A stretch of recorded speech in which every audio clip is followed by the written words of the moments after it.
Good evening and thanks for tuning in. I'm Ann Powell with the WJTS News.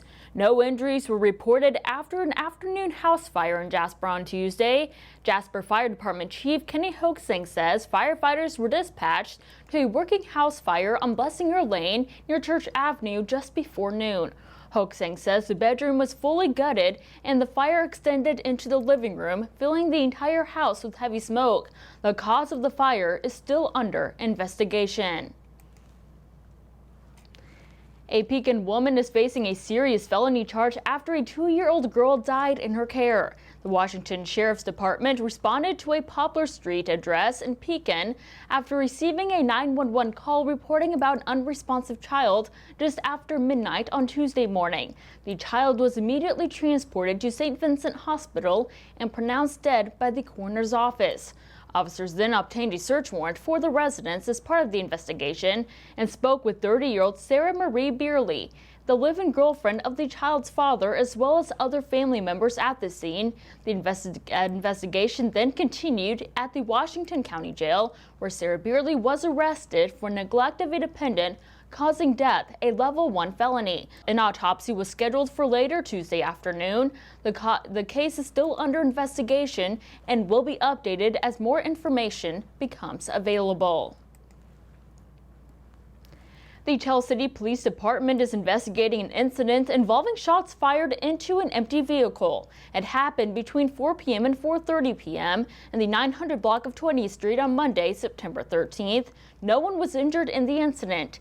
Anyone who may have observed anything suspicious or may have security cameras in the area are encouraged to contact the Tell City Police Department at 812-547-7068 or the anonymous tip line at 812-547-9563. We're getting more details about a Friday police chase in southern Indiana that was more dangerous than first thought. The sheriff in Warwick County now says that 30-year-old Sean Miller had at least 4 loaded guns and several rifles in his car as he sped away from police. The chase that followed lasted for about a half an hour and reached speeds of over 100 miles per hour. Miller was wanted for threatening his family. He was eventually stopped and arrested in Evansville, where he now faces a laundry list of charges.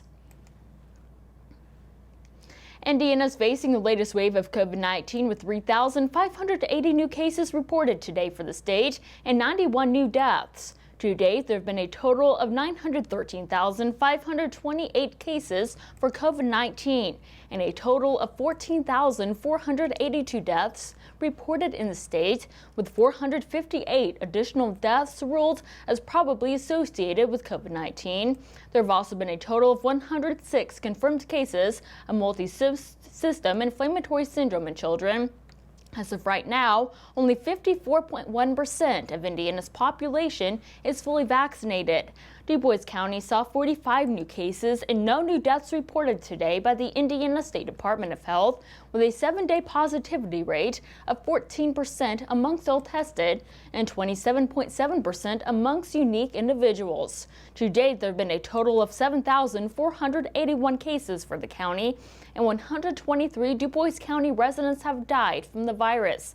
As of right now, only 57.3% of the entire county is fully vaccinated. For the surrounding counties, Spencer has 12 new cases, with a 50.5% of its population vaccinated. Davies County saw 46 new cases today, with 36.1% of its population vaccinated. Martin had 9 new cases and 1 additional death, with 40.1% of its population vaccinated. Lawrence County saw 26 new cases, with 1 additional death, and 48% of its population vaccinated. Orange County saw 4 new cases today, with 48.1% of its population vaccinated. Pike has 21 new cases, with 1 additional death, and 42.1% of its population vaccinated. Crawford County had 2 new cases, with 45.4% of its population vaccinated. Perry County had 8 new cases and 2 additional deaths, with 56.8% of its population vaccinated. And finally, in Warwick County, 54 new cases and 1 new death were reported today, with 63.5% of its population population vaccinated. 36.3% of ICU beds for Indiana's District 10 are currently in use for COVID-19 alone. The current recommendation from the World Health Organization, the Center for Disease Control, and the Indiana State Department of Health to help combat the COVID-19 virus is to get vaccinated. To schedule your first shot, go to ourshot.in.gov, and to look at a complete breakdown of the COVID-19 statistics for the state of Indiana, go to coronavirus.in.gov. After taking a year off because of the COVID-19 pandemic, the Ferment Folk Festival is coming back to 18th Street Park for its 11th year on Saturday, September 18th. Headlining artist Brett Dennen will close out the night, playing from 7:30 to 9 p.m. Other performers include the Honeyvines, playing from 12 noon to 12:30 p.m. Crocans Crossing is performing from 12:45 to 1:30 p.m. The Hagedorn Family Band takes the stage from 1:45 to 2:45 p.m. Master storyteller and multi-instrumentalist Joe Crookston of Ithaca, New York, is set to entertain the crowd from 3 to 4 p.m. Andrea Davidson, who is part of the 2014 Folk Festival, returns and will be back on the main stage from 4:15 to 5:30 p.m. Green Room Rockers will play from 5:45 to 7 p.m. Leading into headline artist Brett Dennen at 7:30 p.m. and our very own Bill Potter will be serving as the master of ceremonies for the day. For more information, you can visit FernandFolkFestival.com. A picnic full of activities and fun for all ages is slated for this weekend in Chanelleville. The 2021 Chanelleville Picnic is this Saturday, September 18th and Sunday, September 19th. Events on Saturday, September 18th include a car show registration from 8 a.m. to 12 noon. Food stands open at 8 a.m. and will close for the day at 3 p.m. Texas Hold'em sign-ups are from 9 a.m. to 10 a.m. with a tournament to follow from 10 a.m. to 3 p.m. Car show awards at 3 p.m. Events on Sunday, September 19th include a 4-mile run-walk registration, which begins at 8 a.m. and starting time at 9:30 a.m. Food stands open for the day at 8 a.m. Country store opens at 10 a.m. Chanelleville Fire Department serves fried and barbecued chicken dinners beginning at 11 a.m. The Quilt and Grand Raffles start at 11 a.m. Ice cream stands open and kids games also begin at 11 a.m. A clogging performance takes the stage at 12:30 p.m. A kiddie tractor pull registration begins at 1 p.m. with the pull itself taking place at 2 p.m. and a grand raffle drawing at 3 p.m. All proceeds from the event will benefit the Chanelleville Community Club and Park and the Chanelleville Fire Department.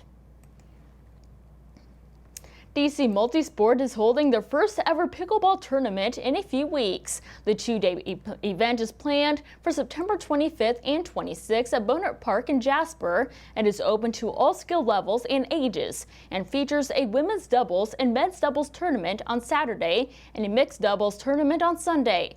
Only 8 teams will be permitted in each of these events. The fee per team is $30 and includes a giveaway, snacks, water, and sports drinks during the tournament.